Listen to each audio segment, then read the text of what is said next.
Gálatas, capítulo 4. Permitam-me mostrar a vocês as implicações disso. Enquanto é menor de idade, o herdeiro não está em posição melhor que a do escravo. Ainda que legalmente seja dono da herança, estará submisso a tutores e administradores até a data estabelecida por seu pai para a emancipação. Assim acontece conosco. Como escravos, dependíamos dos dominadores deste mundo, sem autoridade sobre a própria vida, pois ainda não havíamos sido emancipados. Mas quando chegou o tempo estabelecido, Deus enviou-nos seu Filho, nascido de uma mulher, sob as condições da lei, para redimir os que estavam sob o domínio da lei. Assim fomos libertados para sermos filhos que têm direito à herança. Uma vez que fomos adotados como filhos, Deus enviou o Espírito do seu Filho ao nosso coração, o que nos dá o privilégio de chamá-lo Papai. Essa intimidade com Deus é para vocês que são filhos, não para escravos. E como filhos, são também herdeiros com pleno acesso à herança. Antes de conhecerem Deus pessoalmente, vocês eram escravos dos deuses, que nem deuses são. Mas agora que conhecem o Deus verdadeiro, ou melhor, agora que Deus conhece vocês, como podem se sujeitar novamente a esses pretensos poderes? É como temer o bicho-papão. E não é isso que vocês fazem quando observam tradições e superstições associados a datas e festas especiais? Será que foi em vão tudo o que fiz por vocês? Meus queridos, gostaria muito que se pusessem em meu lugar. Afinal, foi o que fiz quando estive com vocês. Como vocês foram sensíveis e gentis. Em nada me prejudicaram. Quando preguei para vocês pela primeira vez, estava doente e nem pude prosseguir jornada. Sei que não é fácil receber um hóspede doente, mas vocês me trataram tão bem como se eu fosse um anjo de Deus, ou como se estivessem recebendo o próprio Jesus. O que aconteceu com toda aquela alegria? Sei que vocês teriam me dado os próprios olhos se fosse preciso. Tal era o carinho com que cuidaram de mim. E agora, de uma hora para outra, parece que virei inimigo de vocês? Foi só por dizer a verdade? Não posso acreditar. Os pregadores de heresias tentam agradá-los de todo jeito. É pura bajulação. Eles querem acabar com a liberdade que a graça de Deus dá a vocês. O objetivo deles é fazê-los dependentes da aprovação e da orientação que pretendem dar. Querem apenas se sentir importantes. É muito bom que vocês sempre façam o bem, mesmo quando não estou por perto. Por que mudar de atitude para comigo quando estou longe?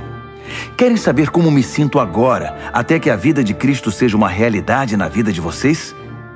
Como a mãe em dores de parto. Como eu queria estar com vocês. Eu nem falaria nesse tom tão severo, abrindo o coração. E vocês que são viciados na lei, já deram pelo menos uma olhada no que ela diz? Abraão teve 2 filhos, um da escrava e outro da livre. O filho da escrava nasceu por uma iniciativa humana. O filho da livre nasceu pela promessa de Deus. A ilustração é clara. As 2 histórias mostram 2 modos de relacionamento com Deus.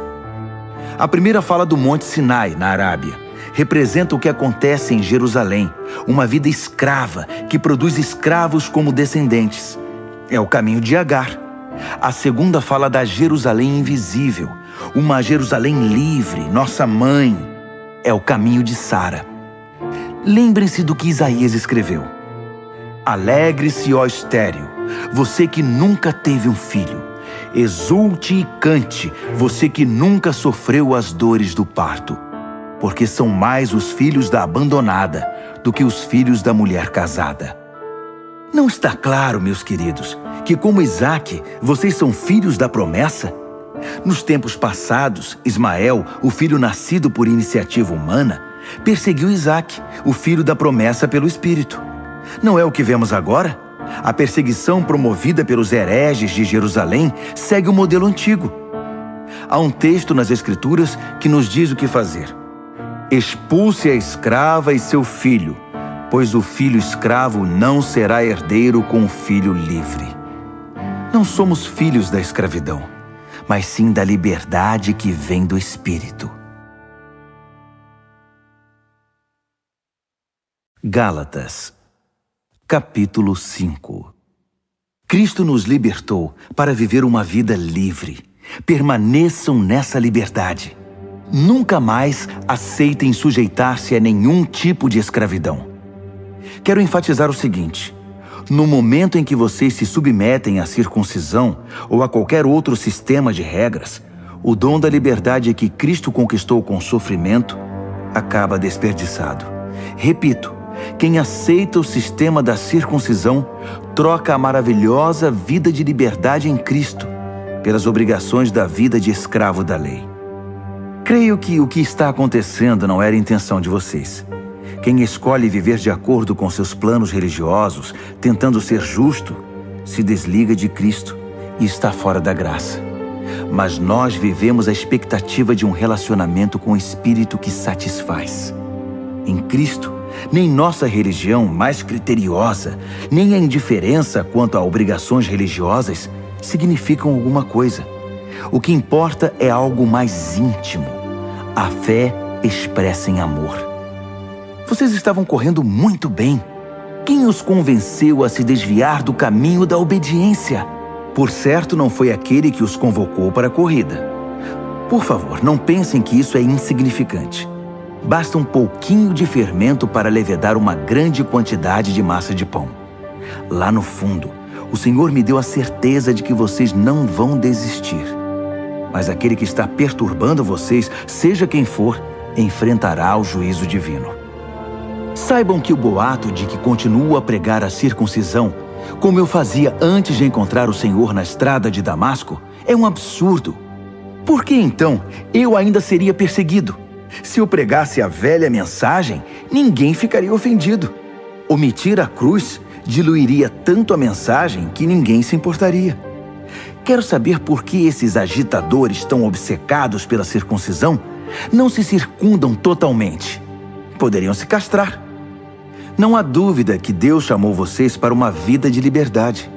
Mas não usem essa liberdade como desculpa para fazer o que bem entendem, pois assim acabarão destruindo-a. Em vez disso, usem a liberdade para servir o próximo com amor. É assim que vocês serão cada vez mais livres, pois o ensino da palavra de Deus resume-se numa única frase: ame o próximo como a você mesmo. Isso é que é liberdade. Se vocês vivem como cão e gato, vão acabar se destruindo. Querem perder a preciosa liberdade? Aqui vai meu conselho.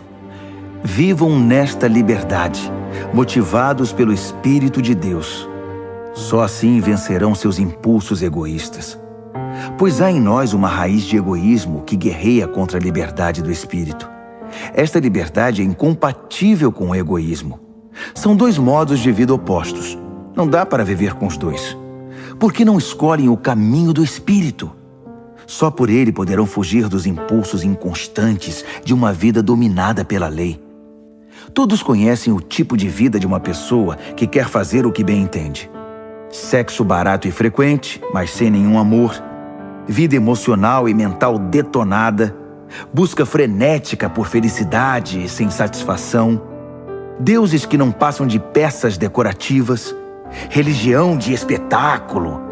Solidão paranoica, competição selvagem, consumismo insaciável, temperamento descontrolado, incapacidade de amar e de ser amado, lares e vidas divididos, coração egoísta e insatisfação constante, costume de desprezar o próximo, vendo todos como rivais, vícios incontroláveis, tristes paródias de vida em comunidade. E se eu fosse continuar, a lista seria enorme. Essa não é a primeira vez que venho advertir vocês. Se usarem a liberdade desse modo, não herdarão o reino de Deus. Mas vamos falar da vida com Deus. O que acontece quando vivemos no caminho de Deus? Deus faz surgir dons em nós, como frutas que nascem num pomar. Afeição pelos outros, uma vida cheia de exuberância, serenidade, disposição de comemorar a vida, um senso de compaixão no íntimo e a convicção de que há algo de sagrado em toda a criação e nas pessoas. Nós nos entregamos de coração a compromissos que importam, sem precisar forçar a barra, e nos tornamos capazes de organizar e direcionar sabiamente nossas habilidades. O legalismo não produz nada disso, apenas atrapalha. Para quem pertence a Cristo, seguir o próprio caminho e deixar para depois as necessidades dos outros são atitudes que ficaram cravadas na cruz. Já que a vida do Espírito é o tipo de vida que escolhemos, convém lembrar que isso não é apenas uma ideia ou um sentimento no coração. Suas implicações devem ser realidade em cada área da nossa vida. Isso significa que não devemos ficar fazendo comparações como se um fosse melhor que o outro. Temos coisa mais importante a fazer na vida. Ninguém é melhor do que ninguém. Cada pessoa tem valor singular e inestimável. Gálatas, capítulo 6. Amigos, vivam com criatividade. Se alguém cair em pecado, restaurem-no com perdão. Guardem as críticas. Vocês podem precisar de perdão antes que o dia termine. Ajam com misericórdia e estendam a mão aos oprimidos. Compartilhem aquilo que pesa a vocês e cumpram desse modo a lei de Cristo. Se pensam que são bons demais para agir assim, estão muito enganados. Cada um examine com cuidado a si mesmo e a maneira segundo a qual está cumprindo a missão que recebeu e dedique atenção total a ela. Não fiquem admirando vocês mesmos, nem se comparando com os outros. Cada um precisa assumir o compromisso de fazer o melhor que puder com sua vida. Vocês, que já chegaram à maturidade, sejam generosos com aqueles que os instruíram, compartilhando com eles tudo o que de bom possuem e experimentam. Não se enganem, ninguém faz Deus de bobo. Toda pessoa colhe o que plantou. Quem planta egoísmo, ignorando a necessidade dos outros e a Deus, colherá o mal. O resultado de sua vida será frutos inúteis. Mas aquele que planta conforme Deus, permitindo que o Espírito faça a obra de crescimento nele, terá uma colheita de verdadeira vida, vida eterna. Portanto, não se cansem de fazer o bem. No tempo certo, teremos uma boa colheita, se não nos desesperarmos nem desistirmos. Cada vez que tivermos chance, trabalhemos para o benefício de todos, a começar pelos mais próximos de nós na comunidade da fé. Nestas linhas finais, chamo a atenção para os traços grossos da minha caligrafia, para ressaltar a importância do que escrevi. Aqueles que tentam impor a vocês a prática da circuncisão têm um único objetivo: querem parecer bons sem fazer esforço, pois não têm coragem de viver a fé que compartilha o sofrimento e a morte de Cristo. A doutrina deles nada é, até porque nem eles guardam a lei. Observam apenas as leis que interessam aos seus propósitos. Eles querem que vocês sejam circuncidados para que possam se orgulhar do sucesso em recrutá-los para o lado deles.